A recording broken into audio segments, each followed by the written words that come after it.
എല്ലാ മേഖലകളും വികസനത്തിന്റെ സ്വാതറിഞ്ഞ 9 വർഷങ്ങൾ.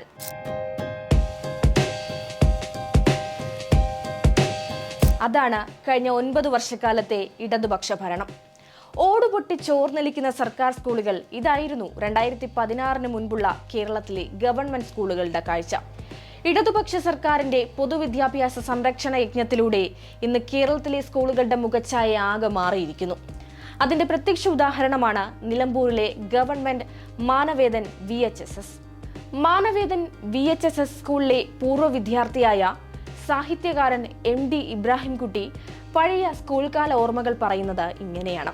1972-74 കാലത്ത് 8ാം ക്ലാസ് മുതൽ 10 വരെയാണ് ഇവിടെ പഠിച്ചത്. സ്കൂളിലേക്ക് കയറി ചെല്ലുമ്പോൾ വലതുഭാഗത്താണ് ഗ്രൗണ്ട്.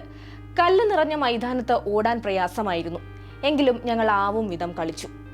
അന്നത്തെ കല്ല് നിറഞ്ഞ മൈതാനം ഇന്ന് മിനി സ്റ്റേഡിയം കോംപ്ലക്സ് ആണ്. ഓടാൻ പ്രയാസപ്പെട്ടിരുന്ന മൈതാനത്ത് ഇന്ന് 400 മീറ്റർ സിന്തറ്റിക് ട്രാക്കുമുണ്ട്. 2018 LDF സർക്കാർ 18.26 കോടി രൂപ ചെലവഴിച്ച് മൈതാനം നവീകരിച്ചത്. ഒപ്പം ഒരു സ്പോർട്സ് ഹോസ്റ്റലും ഇവിടെയുണ്ട്. കൂടാതെ മൈതാനത്തിന് ചുറ്റും സംരക്ഷണ ഭിത്തി ഒരുക്കാൻ 2.5 കോടി രൂപയുടെ ഭരണാനുമതിയുമായിട്ടുണ്ട്.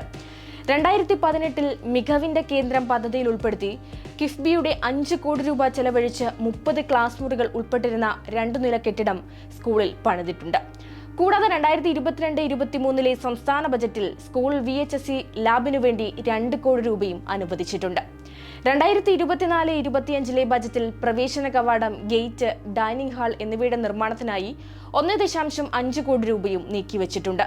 നിലമ്പൂർ മാനവേദൻ സ്കൂൾ വിളങ്ങുകയാണ് വികസനത്തിന്റെ തെളിമയാർന്ന വെളിച്ചത്തിലൂടെ.